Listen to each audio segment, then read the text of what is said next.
ఒకసారి యుద్ధం మొదలైతే అది ఎక్కడి వరకు వెళ్ళి ఆగుతుందో ఎవరూ చెప్పలేని పరిస్థితి. ఇప్పుడు తెలంగాణలో అదే రాజకీయ సంఘర్షణ కంటిన్యూ అవుతుంది. నిజానికి ఈ రాజకీయాల్లో ఏదైనా పవర్ ఉన్నంత వరకే, పవర్ పోయాక అన్నీ కూడా మన చేతిలో ఉండవు.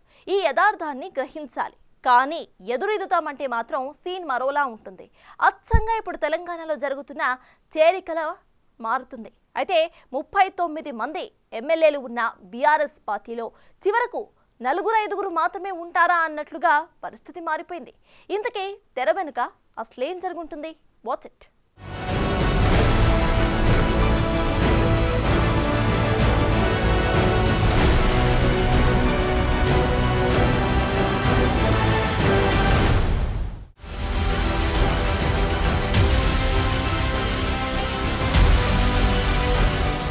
రాజకీయాల్లో సవాళ్లు ప్రతి సవాళ్లు కామనే. అయితే కొందరు సీరియస్ గా తీసుకుంటారు, ఇంకొందరు లైట్ తీసుకుంటారు. ఒకసారి ఈ చేరికల విషయంలో సీఎం రేవంత్ రెడ్డికి మాజీ సీఎం కేసీఆర్ కు మధ్య ఎలాంటి ప్రతి సవాల్ జరిగిందో చూడండి. ఒకవేళ నేను అనుకుంటే గేట్లు తెరిస్తే కేసీఆర్, నువ్వు నీ అల్లుడు, నీ ఇంటోళ్ళు తప్ప మొత్తం కాంగ్రెస్ పార్టీ కండువ కప్పుకొని ఇందిరమ్మ రాజ్యాన్ని కాంగ్రెస్ ప్రభుత్వానికి అండగా నిలబడతారు. ఒకరోజు రేవంత్ రెడ్డి గారు మాట్లాడి, ఇలా సాయంత్రం వరకు నీ దొడ్లు ఎందరూ ఉంటారో చూసుకొని, నా దొడ్డు అయితే ఇంటాక్ట్ ఉంది ఆయన మాట్లాడిన తర్వాత. ఇది కూడా అంతే ఉంది. రెండవది, ఈయననే బీజేపీలకు జంపు కొడతాడని కాంగ్రెస్లోనే చాలా అనుమానాలున్నాయి.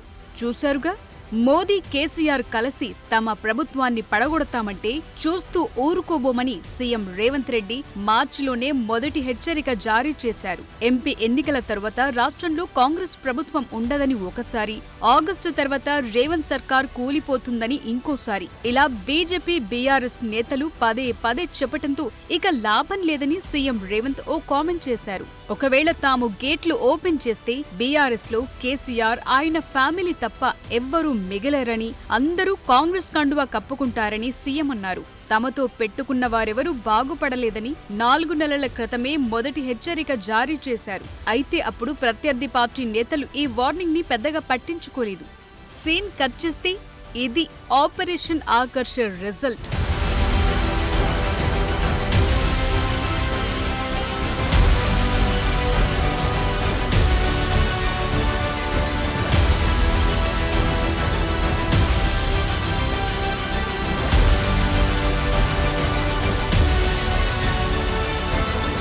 రేవంత్ ప్రభుత్వం పడిపోవటం ఖాయం, ఖమ్మం జిల్లా నేతలే కూల్చేస్తారు. ఇలా రోజు బీఆర్ఎస్ బీజేపీ ఇవే డైలాగులు. నిజానికి ప్రజాస్వామ్యయుతంగా తెలంగాణలో కాంగ్రెస్ ప్రభుత్వాన్ని ప్రజలు ఎన్నుకున్నారు. ప్రజా తీర్పును గౌరవించాల్సింది పోయి ప్రభుత్వం కూలిపోతుంది, ఎక్కువ రోజులు నిలబడదు అంటూ కామెంట్లు చేశారు విపక్ష పార్టీ నేతలు. వీటికి కౌంటర్ గానీ కాంగ్రెస్ ఆపరేషన్ ఆకర్షణను వేగవంతం చేసిందంటున్నారు. నిజానికి తమ ఎమ్మెల్యేల పార్టీ మార్పులను మొదట్లో కేసీఆర్ లైట్ తీసుకున్నారు. అధికార పార్టీ వైపు ఒకరిద్దరు పోవటం కామన్ అనుకున్నారు. కానీ బాన్సువాడ ఎమ్మెల్యే, మాజీ స్పీకర్ పోచారం శ్రీనివాస్ రెడ్డి, అలాగే జగిత్యాల ఎమ్మెల్యే డాక్టర్ సంజయ్ కుమార్, కేకే వంటి వారు కూడా కార్ దిగటాన్ని అస్సలు జీర్ణించుకోలేకపోతున్నారు. పార్టీకి అత్యంత నమ్మకస్తులే గుడ్ బై చెబితే ఇక మిగిలిన వారుంటారా అన్న డౌట్లు పెరిగాయి. దేనికి అడ్డుకట్ట వేయాలని అనుకున్నా ఎక్కడా గేట్లు మూతపడటమే లేదు.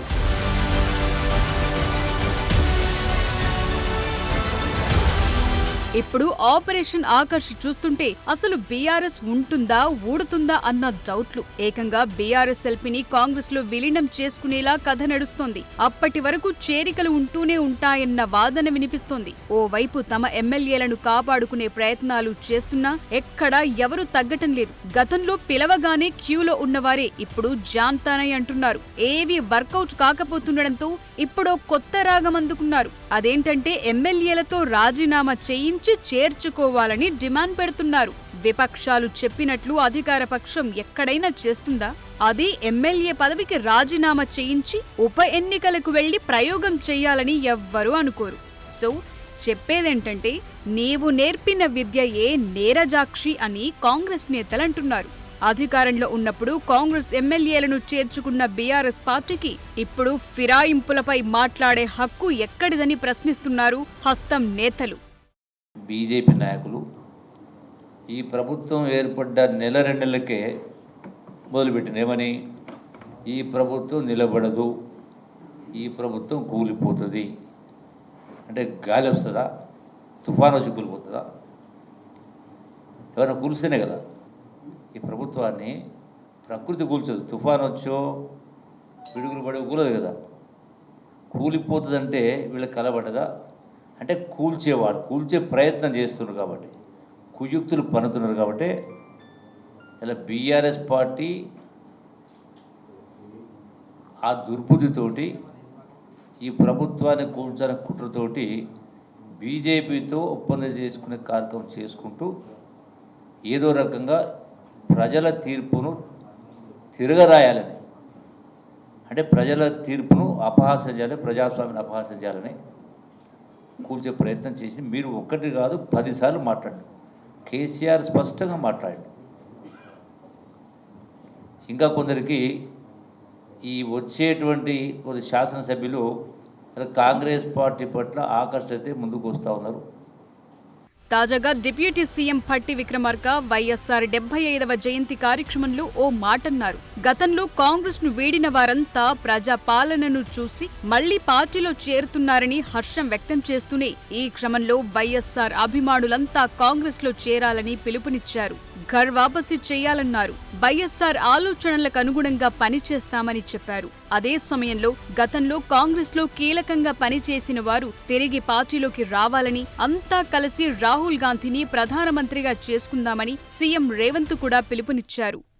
ఈ సందర్భంగా రాష్ట్ర వ్యాప్తంగా ఉన్నటువంటి రాజశేఖర రెడ్డి గారి ఆ రోజుల్లో కాంగ్రెస్ పార్టీలో పనిచేసినటువంటి వాళ్ళు వివిధ కారణాల చేత పార్టీ నుంచి దూరంగా వెళ్ళినటువంటి వాళ్ళకు కూడా ఈ సందర్భంగా గాంధీ భవన్ నుంచి పిలిపిస్తా ఉన్నాం.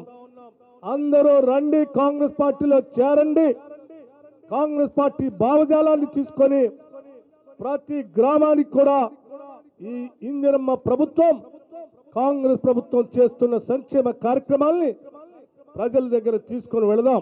అందుకే ఈరోజు ఈ వేదిక మీద నుంచి మా పెద్దలు భట్టి విక్రమార్క గారు వైఎస్ఆర్ ఆశయం అంటే సంక్షేమం, వైఎస్ఆర్ ఆశయం అంటే రాష్ట్ర అభివృద్ధి, వైఎస్ఆర్ గారు ఆశయం అంటే ఈ దేశంలో కాంగ్రెస్ అధికారంలోకి వచ్చి పేదల కోసం పనిచేసే రాహుల్ గాంధీ గారు ప్రధానమంత్రిని చేయడమే. ఆ ఆశయ దిశగా అందరినీ కాంగ్రెస్ పార్టీలోకి రావాలి, మనందరం కలిసికట్టుగా నిలబడాలి, మనందరం ఈ దేశాన్ని బలోపేతం చేయడానికి పనిచేయాలని మా ఉప ముఖ్యమంత్రి గారు ఏదైతే పిలిపించారో 100% వారితో నేను ఏకీభవిస్తున్నా. వారి పిలుపును నేను పిసిసి అధ్యక్షుడిగా సమర్థిస్తున్నా. అర్జెంట్ గా ఏదో ఒకటి చేసి ఎమ్మెల్యేలను కాపాడుకోవాలి, వలస వెళ్లకుండా చూసుకోవాలి. మరి ఇందుకోసం ఏం చేయాలి అంటే ఏదో ఒక సెంటిమెంట్ అస్త్రం ప్రయోగించాలి.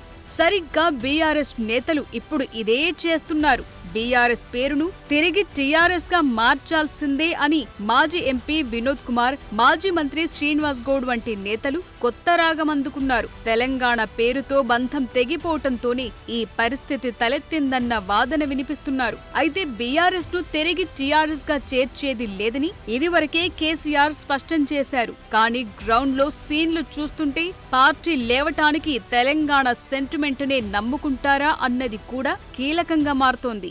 మన పేగు బంధాన్ని తెచ్చుకున్నామని దురదృష్టవశాత్తు మరి దాంట్లో నేను కూడా భాగమే టీఆర్ఎస్ నుండి బీఆర్ఎస్ కు తీసుకుపోవడము. నా ఉద్దేశాన్ని మళ్ళీ వేదిక ద్వారా కూడా నేను కేసీఆర్ గారు కోరుతున్నాను. మళ్ళీ తెలంగాణ అనేటువంటి ఒక అంశాన్ని మనం లేవనెత్తుతేనే మన ప్రజల మధ్య హృదయాన్ని మనం గుండెల నిండా ఉండగలుగుతాము. తెలంగాణ అనే పౌరుషం పదం తెలంగాణ మీదనే పుట్టిన, తెలంగాణ మీదనే పార్టీ ఉంది, తెలంగాణ గురించే పుట్టిన పార్టీ కనుక బీఆర్ఎస్ అని పెట్టగానే నిజంగా మాకు కూడా మరి ఇప్పుడు అనిపిస్తూ ఉంది.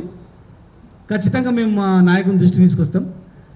మళ్ళీ మనం టీఆర్ఎస్గానే పెట్టుకోవాలి, టీఆర్ఎస్ఏ మనకని చెప్పి మా పెద్దలందరి అభిప్రాయం కూడా ఉంది కనుక ఖచ్చితంగా టీఆర్ఎస్ పార్టీగా పెట్టుకోవడానికి మా జిల్లా తరఫున టీఆర్ఎస్ పార్టీగా మళ్ళీ మనం నామకరణం చేసుకుందాం.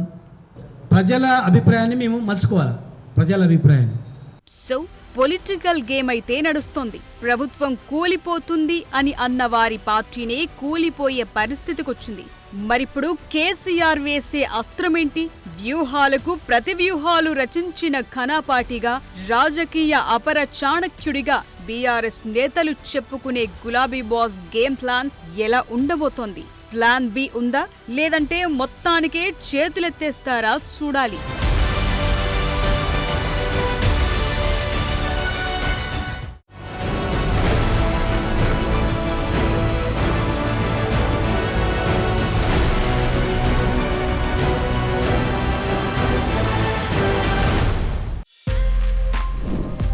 For more videos like this, subscribe Big TV channel.